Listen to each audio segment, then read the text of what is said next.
Good evening, everyone. My name is Dr. Ismael Traore, and I am zooming in from South Vancouver, which sits on the territories of the Tsleil-Waututh, Squamish, Stalo, and Chamainus people. My colleague Melanie and I have the privilege of being your co-hosts for this evening as members of the Multicultural Advisory Council of BC. The Multicultural Advisory Council, or MAC for short, was created to provide advice to the Minister for Multiculturalism on issues related to anti-racism and multiculturalism.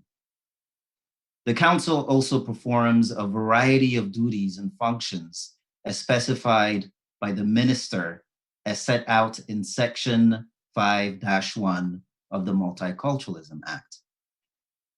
We are pleased to welcome you to the 2020 British Columbia Multiculturalism and Anti-Racism Awards ceremony. Thank you for joining us this evening. It's an honor to be part of this event that will be recognizing so many inspiring people who are working every day to create a safer and a more welcoming and inclusive BC for all.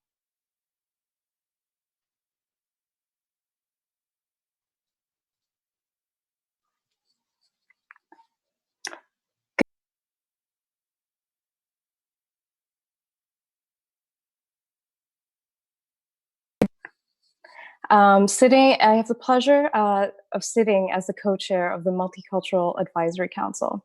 I want to acknowledge that we're here today gathering virtually and also situated geographically across many Indigenous nations in Turtle Island, or what we know as Canada. I'm joining you today as a settler on the unceded and ancestral territories of the Musqueam, Squamish, and Tsleil-Waututh as well. I want to invite you all to take a moment to think about the Indigenous lands that you're on and the histories that allow you to be here.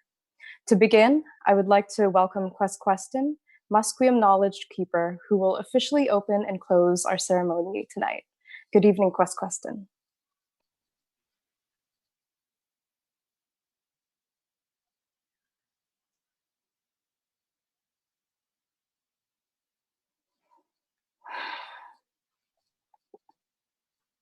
My apologies. Hajka Melanie. Hajka Melanie Ismail. Thank you, Melanie and Ismail. Siam Nasiaya, ladies and gentlemen, I present. Good evening. Ichin Shoayas. I trust you are all well. Amitsep Kwitwilam to Musqueam Osh Thomas. Welcome to Musqueam sacred land. To Shwamats to Hankaminam, the cradle of the Musqueam Hankaminam language. I saw Sansle, Nam to Siaya to Squamish, I to Tsleil-Waututh, and the home to our kin from Squamish and Tsleil-Waututh. Hi, Tsepka to Swalop, Quith E, Alop, Quithimi E, Atanaskaki. I want to thank you all for joining us from your different locations with your different strengths that you bring to this gathering, the 2020 British Columbia Multiculturalism and Anti-Racism Awards. Last year's commitment by the province to implement the United Nations Declaration on the Rights of Indigenous Peoples brings due acknowledgement and respect to the traditions, customs, and land tenure systems of First Nations. And also allows us to expand the territorial welcome to do more than share our land. It gives us an opportunity to share our culture with you.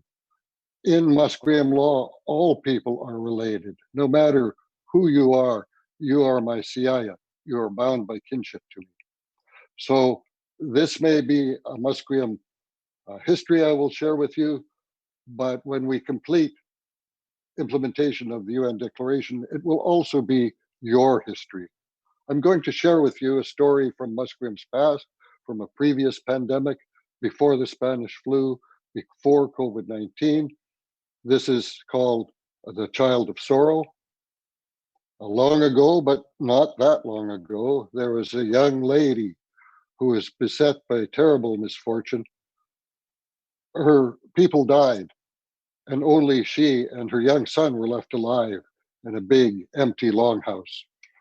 Every morning she would get up, filled with sorrow, and she would climb the hill behind the house, where there was a bent tree that sheltered moss and grass, and she would sit there and she would weep, and her tears would flow and her nose would run, and she would wipe her face and wipe her hand off on the moss. Our old people called this deep mourning Ewam. It's deep grief. And every day this young lady would go to the same place with her child and she would mourn. And then one day in the evening, she went to this place. She had been grieving for a long time, days beyond count. And this time she went in the evening to sit there and to cry and grieve. And the physical presence, the debris of her grief had accumulated in the moss and had taken physical form. And this time when she sat down to grieve, to cry, she heard a baby's cry, and she looked, and there, emerging from the moss and the waste of her tears, was an infant child, a baby. And she picked the baby up, and she took clean moss, and she wiped the baby off. And she took the child to the beach, and she bathed the child in the sacred ocean. And that child alleviated her suffering. It took away her pain, and her mind was healed. I wanted to share this memory of past pandemics with you because you are our kin, because we have a shared future, and we can share more than our land.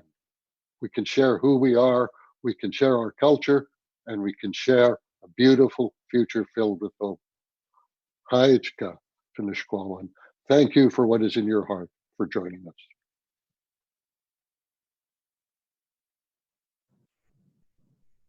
Thank you so much, Queston. We are honored to have you with us today and as a guest and settler on this land.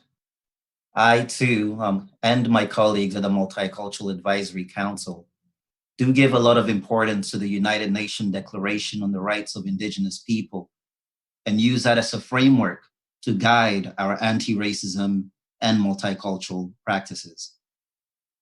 We are delighted to have with us tonight John Horgan, Premier of British Columbia, and Kang, Minister of Citizens, Services, and responsible for multiculturalism. Over these past month, the Multicultural Advisory Council and numerous other organizations have had the honor to discuss with Premier Horgan and Minister Kang on the concerns communities have about racism, especially anti-Asian racism since COVID-19. The Premier and Minister Kang have been very responsive, very proactive, and adamant that racism has no place in BC, no place in Canada. They are also spearheading practical steps to ensure a safer, more welcoming, and more inclusive province for all of us. At this time, it is my pleasure to welcome Premier Horgan to the stage. Thank you, Ismail, and thank you, Melanie, for co-chairing the Multicultural Advisory Council and providing guidance to government on the challenging times ahead, particularly when it comes to anti-racism policies that we want to implement within government and across British Columbia. I'm joining you today from the territory of the Lekwungen-speaking people, the Esquimalt and Songhees First Nation.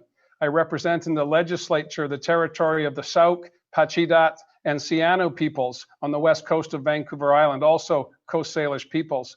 I want to thank Queston for getting us started in a good way and telling us the stories of the story of the Musqueam people who have been here for time immemorial and welcomed all of us settlers from every corner of the globe to British Columbia, where we can make a better province for everyone. Today, as we honor the award winners of the Multicultural Anti-Racism Awards, it's particularly important that we acknowledge not just those that are selected as the winners this evening, but all those that were nominated. And indeed, also recognize and acknowledge regular people who are standing up to racism as it starts to emerge in a more graphic and in fact, a more horrific way during the pandemic of COVID-19. We have seen absolutely grotesque images of violence against individuals because of the color of their skin, taunts of anti-racism or taunts of racism towards Indigenous peoples who were interpreted to be of Asian descent.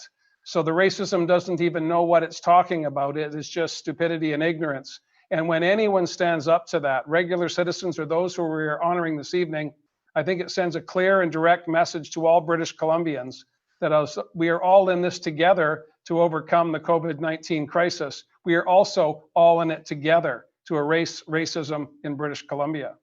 We are a province that was first inhabited by Indigenous peoples, as I said, for time immemorial. And over the past 150 years, people from every corner of the globe have come to settle here to make a better life for themselves and their families. I'm the son of an Irish immigrant, and I am very fiercely proud to be a British Columbian because of the diversity that is the strength of our province. We are the envy of Canada currently because of the good work we have all done to bend the curve when it comes to COVID-19. And I would like to think that we're also a symbol of how we can have genuine reconciliation with Indigenous peoples by passing the Declaration Act, which we did unanimously in our legislature last fall. We will also remember, of course, the challenges with the Wet'suwet'en territory and the differences between the people in that region, and also the differences between peoples of different faiths across the north.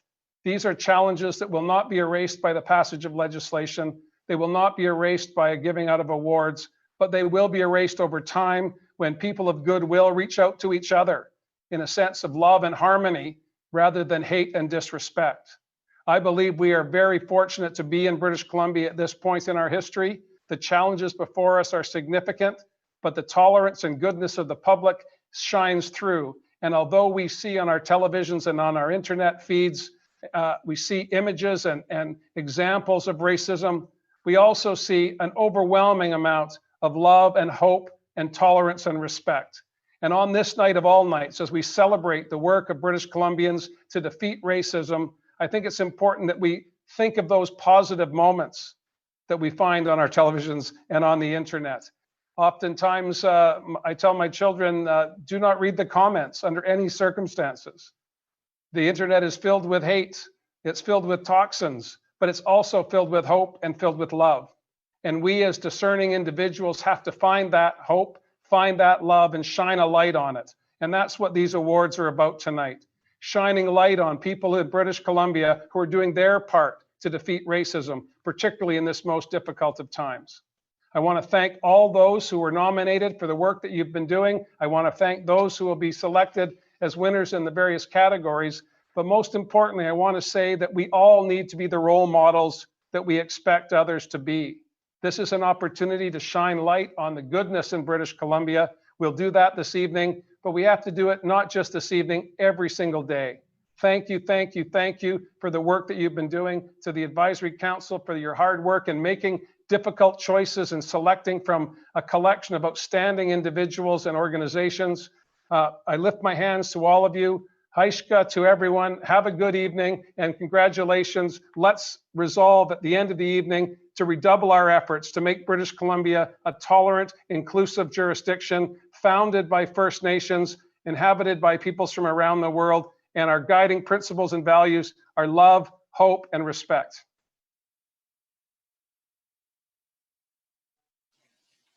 Thank you, Premier Horgan. That was amazing. I would now like to invite Anne Kang, Minister of Citizen Services and responsible for multiculturalism. Minister Kang.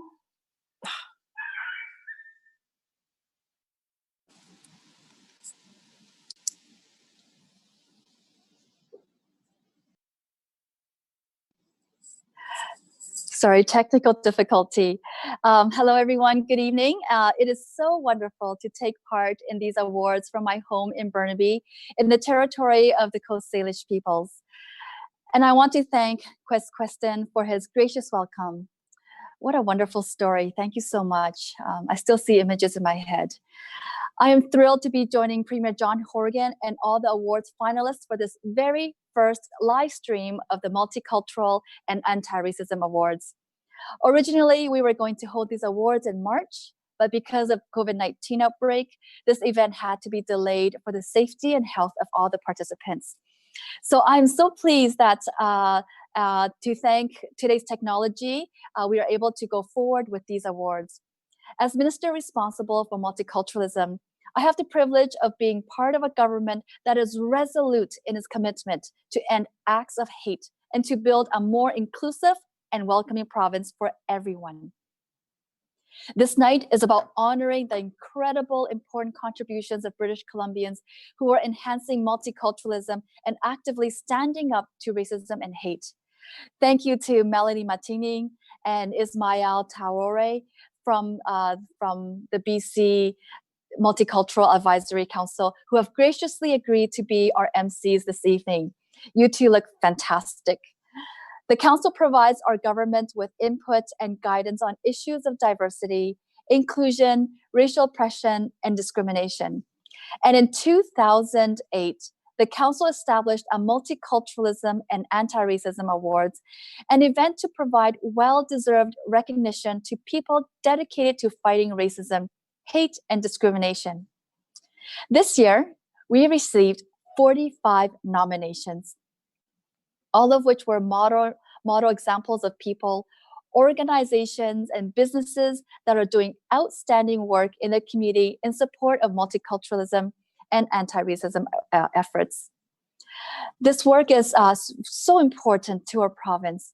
It is crucial as a society that we do all that we can to fight racism and uphold the principles of equality, of inclusion, and mutual respect. For as much as we have to celebrate, there's still much left to be done to advance multiculturalism and anti-racism in British Columbia. It is extremely upsetting to hear about the sharp rise in recent acts of cruelty and violence against people of Asian heritage during the COVID-19 outbreak. Acts that are fueled by ignorance, fear, and hate.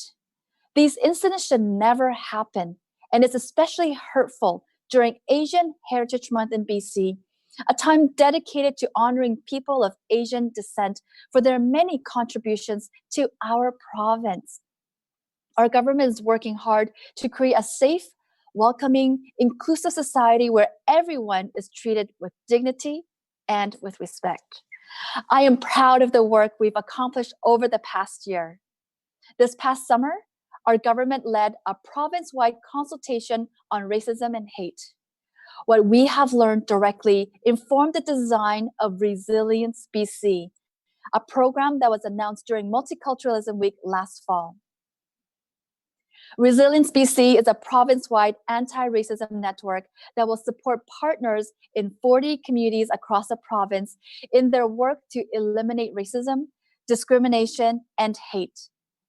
BC is pioneering in a new approach with this network and is truly becoming a leader across North America in responding to racism. Last fall, we also established a new cross-ministry anti-racism and anti-hate working group to identify more effective ways to address racism in communities. I am extremely proud that BC was the first province in Canada to introduce legislation to implement the United Nations Declaration on the Rights of Indigenous Peoples. These are just some of the actions we've taken to challenge racism in our communities and create a more inclusive and welcoming BC. However, our government cannot beat racism alone. We need the involvement and cooperation of all British Columbians. It is going to take everyone, government, organizations, and individuals working at the grassroots level, like the outstanding citizens being recognized tonight. We must also realize that each of us has a role in building a more welcoming and inclusive BC for every person in every community. We're so grateful for all the champions of multiculturalism who work hard each and every day to make this a reality. This night is about honoring all that you do. And a little later, I look forward to announcing this year's award recipients of the 2020 Multiculturalism and Anti-Racism Awards. Thank you. Thank you, Minister Kang, for being so resolute against acts of racism and hate, and working so openly with the Council to bring about community-level change through the Resilience BC, and also systemic change through the many efforts your ministry is spearheading. As the Premier mentioned, this award ceremony not only acknowledges individuals, but also the context and the multiple other people that these individuals exist in, who support and enable them to do inclusion and anti-racism work. And so even though awards go to individuals, they're truly a recognition of the multiple determinants in people's lives that allow them to be great inclusive workers. We are thrilled to have Johnny D. Trin with us this evening. Johnny Trin is an interdisciplinary and spoken word artist based in Vancouver. He strives to foster a sense of empowerment, agency, and compassion through socially engaged, community-based art.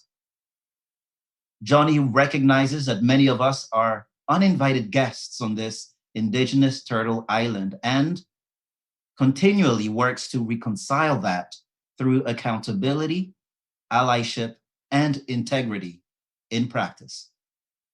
He creates opportunities to support marginalized communities cultivate their voice. Johnny will be providing a special performance in honor of this occasion. Up to you now, Johnny. Hello, everyone. Thank you for that. It's an honor to be here. I want to thank the team at the Ministry of Tourism, Arts and Culture from the Multiculturalism branch for this opportunity in doing this work. I'm originally from Ontario, living in a few places, but primarily the traditional lands of the Mississauga, the Credit, the Anishinaabe, the Chippewa, Haudenosaunee, and Wendat peoples. Then I moved to Regina, Saskatchewan on Treaty 4 territory, which is the traditional lands of the Cree and Dakota and Dene peoples. Finally landing here in beautiful British Columbia, in Vancouver, in the traditional ancestral unceded lands of the Musqueam, Squamish, and Tsleil-Waututh nations. All along the way, I learned more and more about my own Chinese, Vietnamese ancestry that has been connected to this land. And I learned so much about solidarity and the deep relationship between First Nations and Asian communities, and many times when diverse cultures have stood together. Whenever I get the microphone, I say this one thought. It takes a community to build an artist, whether you're nurtured by it or you resist against it. And I have a passion for supporting art and storytelling and change making. I want to thank everyone in this room, especially the nominees for the work you're doing in resisting norms and that oppress us. And for everyone who's nurturing a community of change makers. I'm excited about the stories that we're going to create together. Oh, and thanks to the production team and also the ASL team who's helping to make this more accessible. So thanks for that. I was asked to write something powerful that could recognize the current struggles we're facing, the anti-Asian racism, especially during this Asian Heritage Month, and then at the same time write something that was uplifting and celebratory of the amazing work being recognized tonight. Now I'm going to do that. So I know I'm going to, oh, lost my poem there. I'm going to write a poem about, something that's joyous, but often has drama, weddings. So I thought I'd write some vows for you. Hopefully you enjoy. It's a bit heavy, but I hope you like it. All right. I, queer person of color, acknowledge you, colonial systems of oppression, to be my unlawfully unwedded cellmate, to have and to hold accountable for the many crimes against humanity when you turned community into colony, compassion to capitalism, Chinatown to Chinese Immigration Act, cowards and conmen to commanders in chief who dangled citizenship and freedom if we paid $50 a head with no families in sight, who dangled sovereignty of stolen land, sipped tea while we robbed of dignity, dug trenches and built division, who dangled empty promises that did little to keep us warm at night. We found warmth around the fires of the first people who rescued us along the Fraser River. We found strength in shared wisdom and filial piety. We learned that your new world lies covered old world roots with ancestors immemorial. We learned the dangers of the written word, where our brushstrokes were replaced by scratch marks and permissions were replaced by forged X's on dotted lines, like pipelines replacing railroads. We learned how quickly we revert to these things in 2020. For better or for worse, baited by pipe dreams of profit, where I can deliver your food, but take the fever back to China. preaching diversity and equality, commissioned to write poems about racism, breaking barriers and winning awards, subverting reparations with reconciliation, apologies and land appraisal, empty homes, equity loans. Equity is the gravity of this work, polarized by the gravity of this world. Equity's lifting of hands while we have fallen flat. We're trying to flatten the curve while flattening the structure. I didn't know when flat lines became the lowest common denominator. Death is a flat line, and we've been trying to raise the dead. For richer or for poor, from huts and hollows to housing market heists, from crazy rich Asians to seniors collecting cans, panhandling on Main Street. We are complicit in the crimes. These vows are not meant to be just you versus I. We share a sickness. I need help. In sickness and in health, we were already sick when we couldn't share fountains. We were sick when we were only allowed to walk through back doors and tunnels underneath the floor. We were sick when we couldn't gather greater than 3. We were sick when you brought blankets and smallpox on purpose. Is it any different on sky trains or under streetlights? When martial law sequesters the poor who have no option to rest? When have we ever been more essential to maintain your lifestyle, let alone our survival? I have spent my life in fear of a virus. Millions have died from dirty money, unclean hands, and unprotected violence. We know this model minority story ends. We know temporary distance is possible. We learn that prevention is a cure. A virus has ripped away the illusion of supply and demand. A virus has depleted the needed supplies in demand, and people are still flushing paper towels down toilets. Soon enough, there will be no bliss in ignorance. If we're not careful, there won't be the privilege of ignorance or bliss, or any of us left, till death do us part. We have been invoking the missing, the murdered, the sick, and the dead, trying to raise the bar, looking for the cure.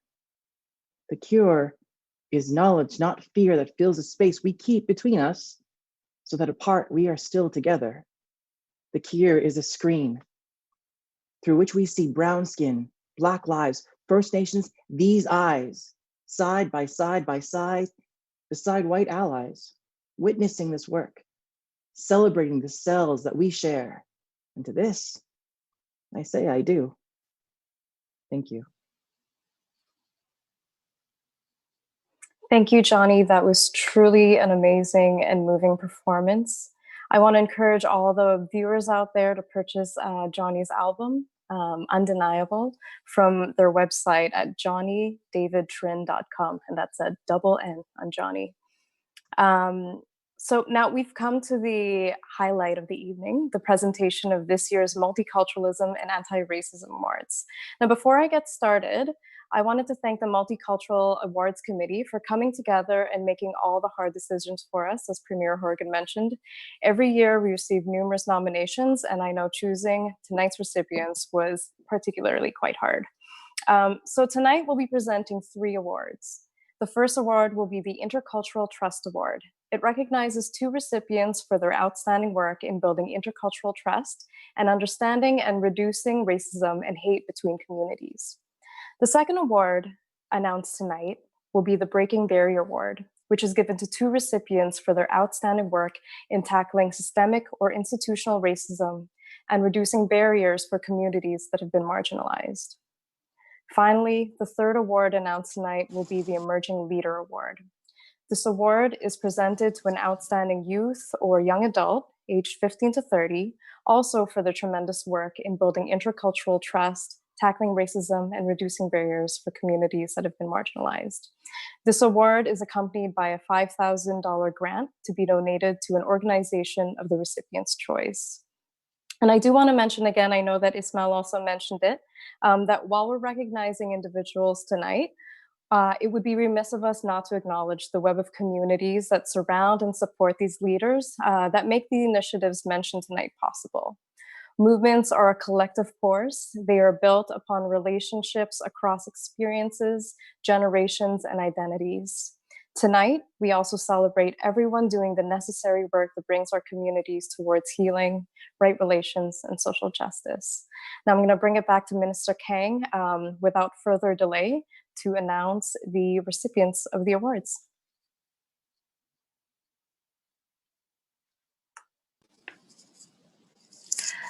Thank you so much.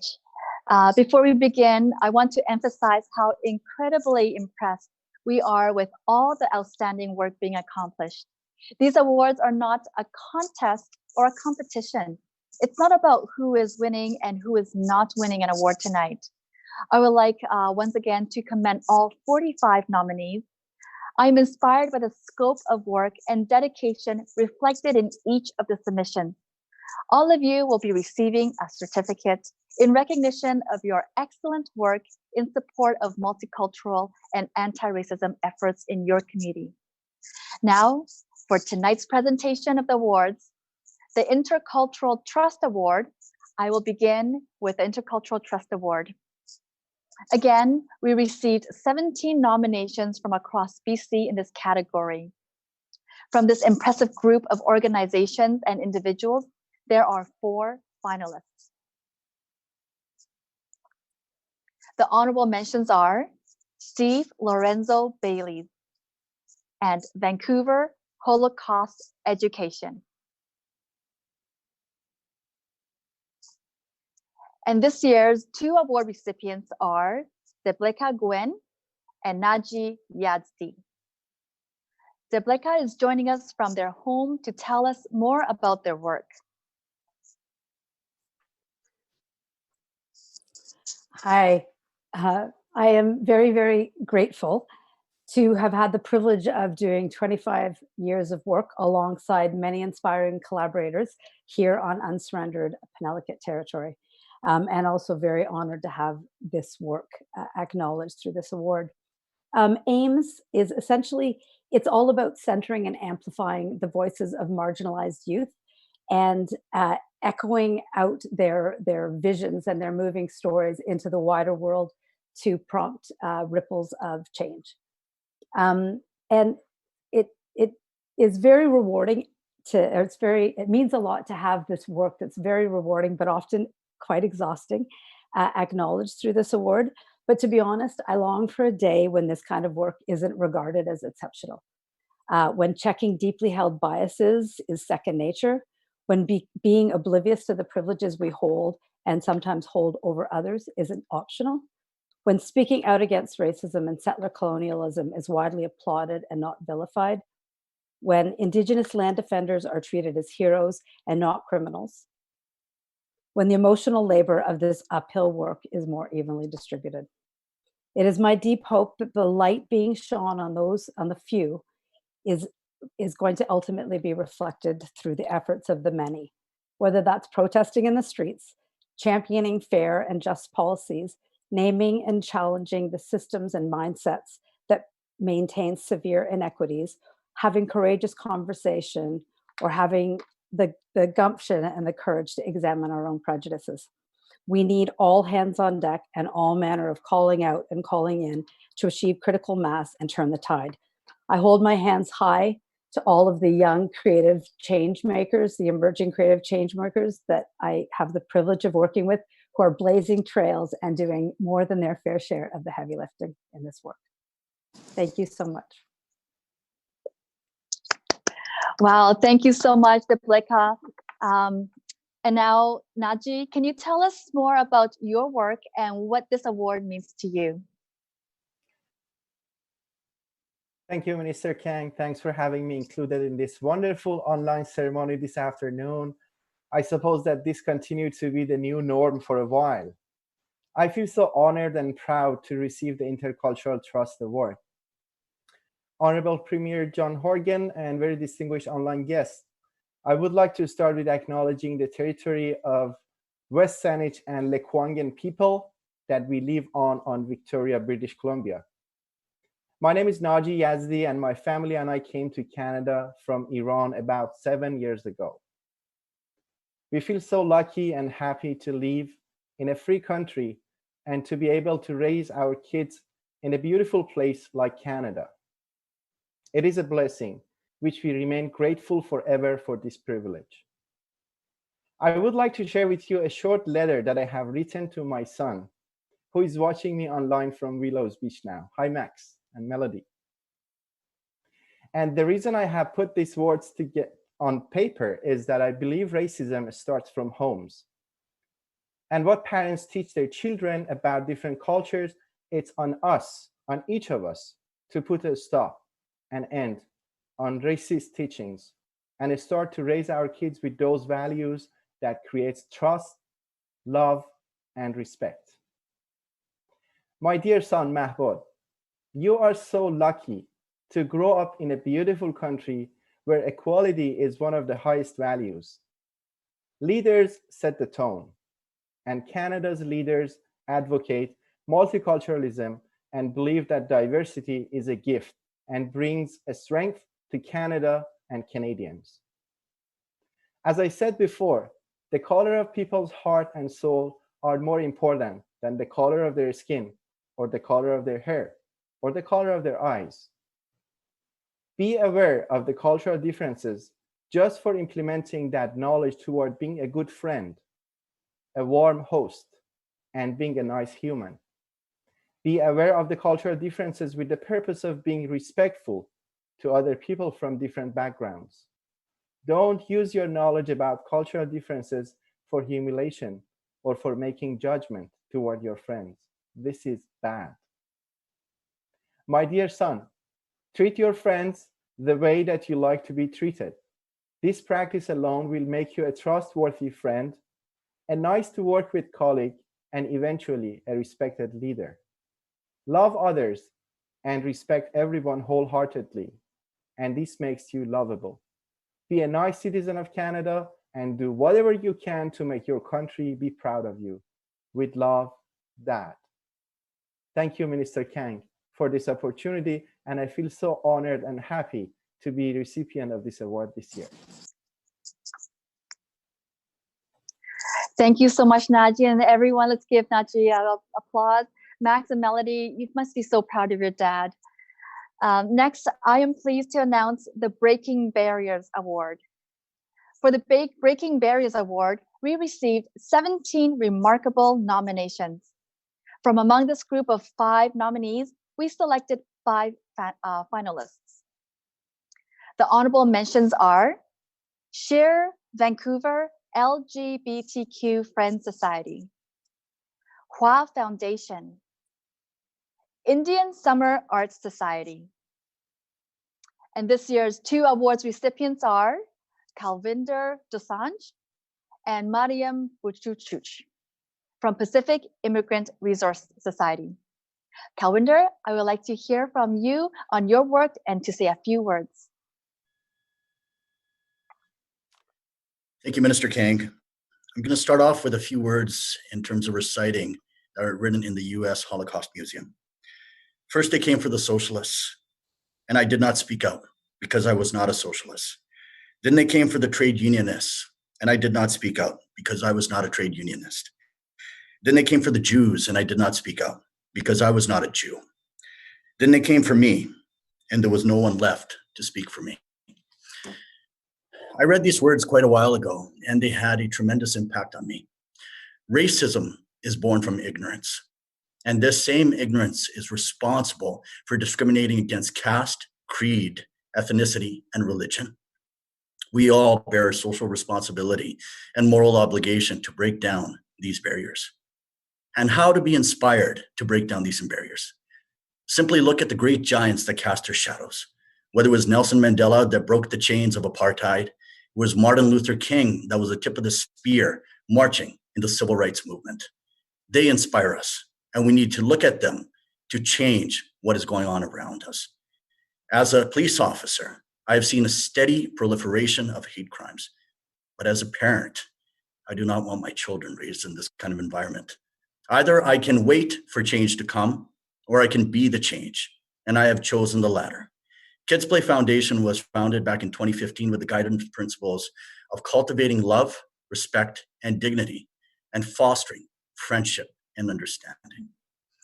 This award is a testament to all the hard work of all the volunteers that continuously go out and try to foster this understanding and show communities that it is only through diversity and inclusiveness and respect for one another that we can all grow together, shoulder to shoulder. I want to thank the panelists. I want to thank Premier Horgan, Minister Kang, and all other honorable ministers for bestowing me with this tremendous honor. Thank you so much. Thank you, Kawinder. And Mariam, I would also like to invite you to share your story with us.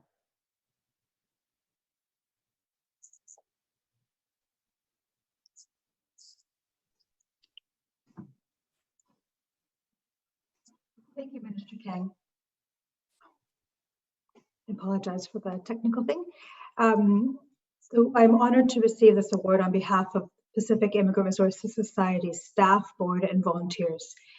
PIRS started out 45 years ago as an organization to support the needs of Chinese immigrant women in Chinatown. We were working to break down the barriers then, and we're working to break down the barriers now. PIRS programs are often the turning point for many who are looking for support, connection, and mentorship. I want to thank our partners and funders who support PIRS and the work we do, and thank you for this wonderful acknowledgement of the talent, passion, creativity, and drive of the many people who make up our community. Thank you. Thank you, Mariam. Our final award recognizes a young person between the ages of 15 to 30 for their outstanding work in building intercultural trust, tackling racism, or reducing barriers for marginalized communities. We received 13 great nominations in this category. From this amazing group of young British Columbians, there are 3 finalists. Emerging Leader Award. Honorable mentions are Dylan Cohen and Tamil Campos. And this year's recipient is Boma Brown. As a recipient of this award, Boma will receive a grant of $5,000, which she will be able to donate to the organization of her choice to further the work of promoting multiculturalism and anti-racism in her community.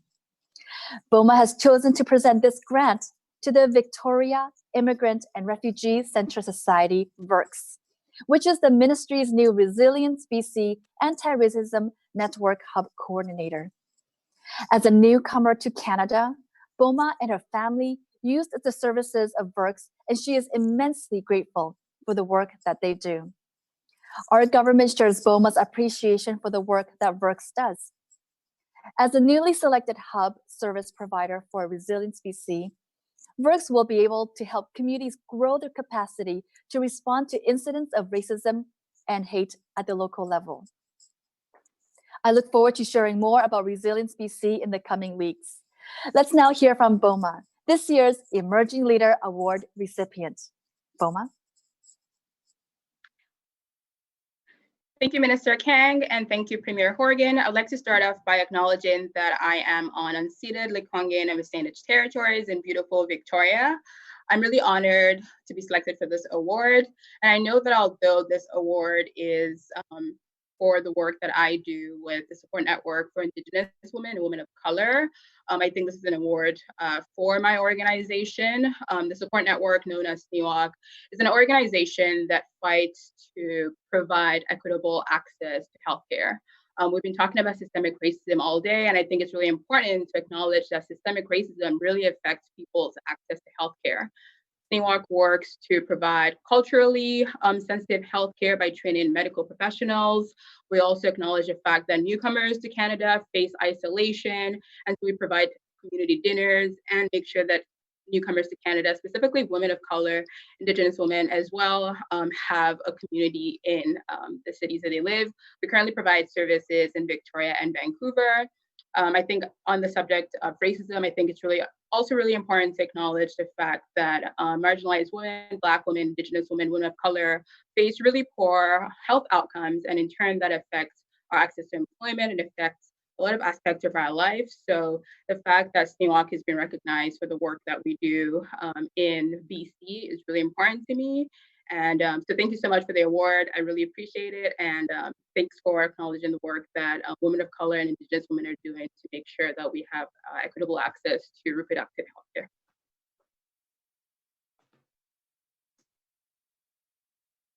Thank you very much, Minister Kang. Indeed, as you mentioned, these awards are not a contest or a competition, but a recognition, an acknowledgement. Congratulations to this year's recipients and to everyone who was nominated for an award tonight.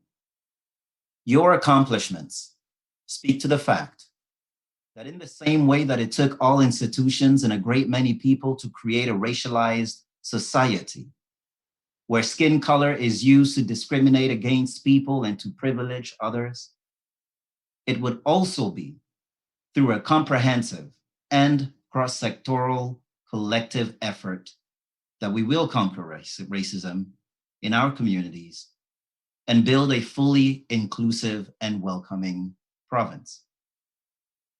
It's been an honor and a privilege to be part of this special event. Thank you to everyone who joined us tonight, and thank you to my co-host, Melanie, co-chair of the Multicultural Advisory Council.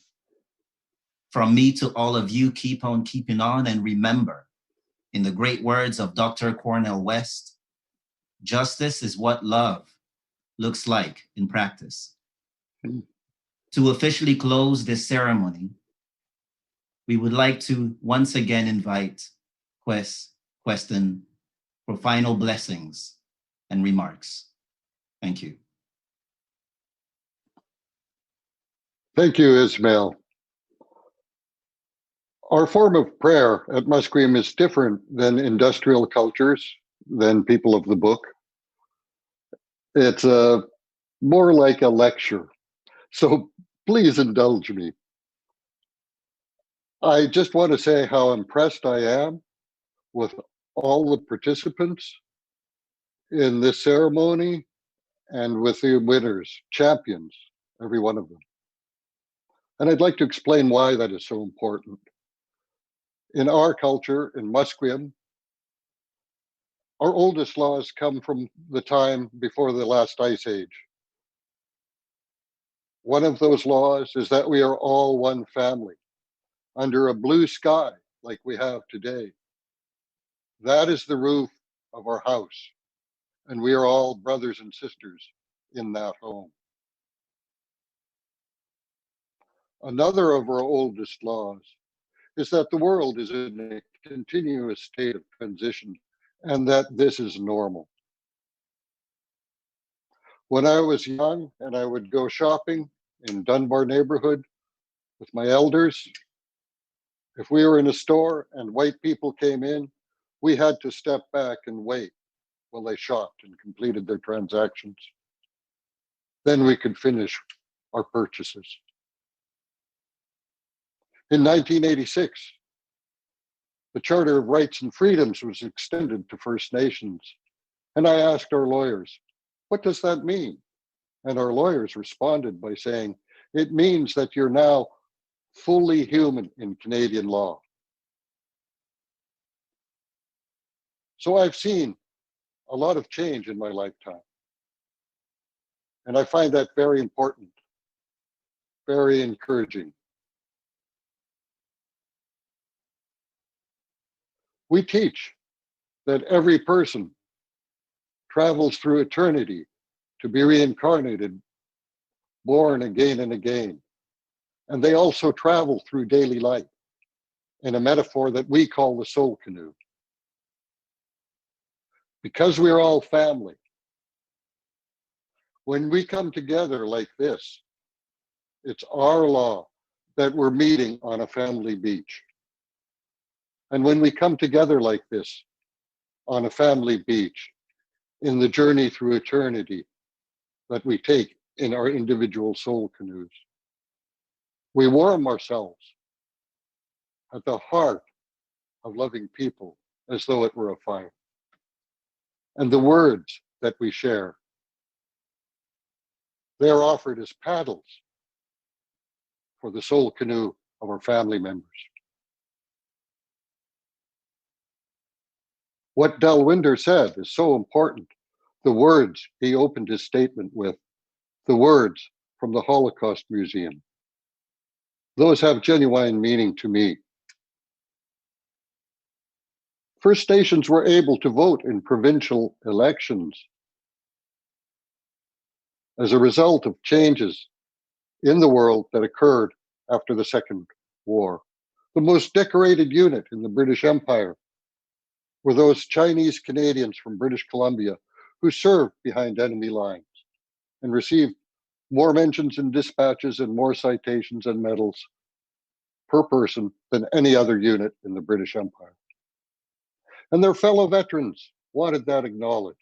And they approached the government and they said, you should extend the provincial franchise, the right to vote, to these Chinese Canadian veterans. And because those people were heroes, when they received this offer, this was their reply. They said, we will gladly accept this privilege you have offered us if you also extend that offer to Indians. That's what we were called then. So that's how First Nations got the right to vote in British Columbia. Because there was somebody left to speak up for us.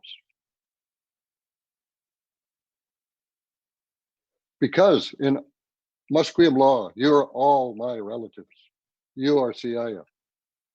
You are my kin. In our law, we are obliged to protect you, to protect your property. So when British Columbia moves to implement the United Nations Declaration on the Rights of Indigenous Peoples, do not be afraid. We will follow our law. Our first lawgiver who came to us came at the beginning of this geological epoch. His name was Charles. Before he came, we struggled against nature because we didn't know our own nature. The gifts he brought us were empathy, compassion, charity, and forgiveness. And we follow those laws to this day. My mother went to residential school, and she was sent to the Cocolita Indian Experimental Hospital. And she was placed in a control group for biomedical experiments. And all the other children in that control group with her were the children of chiefs and medicine men. And partially as a result of those experiments, I lost her when I was quite young. But she remembered our laws. And she called me to her deathbed. And she told me that I must forgive the people who had done that to her because she had forgiven them. And she reminded me that this was Chal's law, the law that was brought to us when Tawasin was an island, before there was a Richmond or Surrey Flats. A law that was brought to us at the beginning of this geological epoch. And that was the hardest thing I had to do, was to follow our law. But it freed me. It made me a better person. And the work that has been done here today parallels the teaching of our ancestors from so long ago. The work that has been done here today to bring people together as one family. That makes me so proud of British Columbia. It makes me so proud of those people who've changed the land called Canada that I was born into. I'm so proud that the work they have done is being continued today. And not just by one or two people, not just here and there. Those people, those unsung heroes who are nominated, who are champions of equality and human rights. It just happened that they didn't win an award today.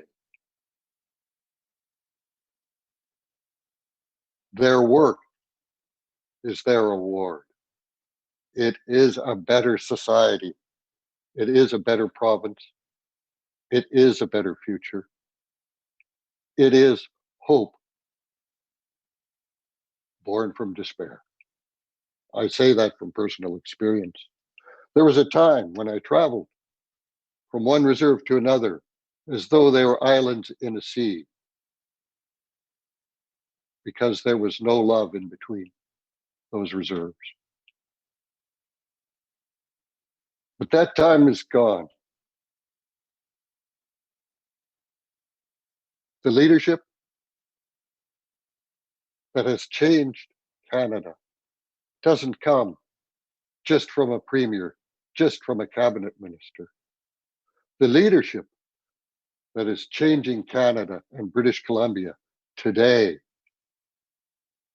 comes from individuals who work quietly in their daily life to set an example for their children, for their family, for the ones they love. And so I am very grateful to have met some of you today. I'm very grateful that this ceremony occurred, that it wasn't postponed any longer. And I thank you all for bringing your good hearts to the work you do, to this celebration, and to our future. Hi, Tsep Tinashkwalwin. Thank you for what is in your hearts.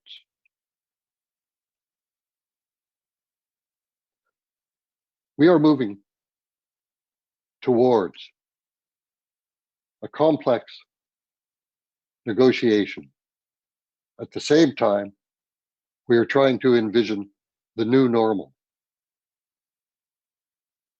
And it is very reassuring to see that these two important social transitions are occurring simultaneously, and that they are supporting one another in the changes that are necessary to continue the continuous transitions that are the normal for the world. When I first read the United Nations Declaration on the Rights of Indigenous Peoples, I felt so grateful that my ancestors had preserved our law, had made sure it was part of my homework, told me when I came to my senses that I could carry our law. Because that document expresses the same universal values of our ancestors that come from what we call the myth days. Those values, laws, teachings, traditions, and customs that come from the previous geological epoch, that were passed down from generation to generation for almost 90,000 years. In the ancient past, in that distant time, we truly were all one family. Demographic pressure, wars, industrialization have broken the connection of industrial people with the land, have separated and divided our family.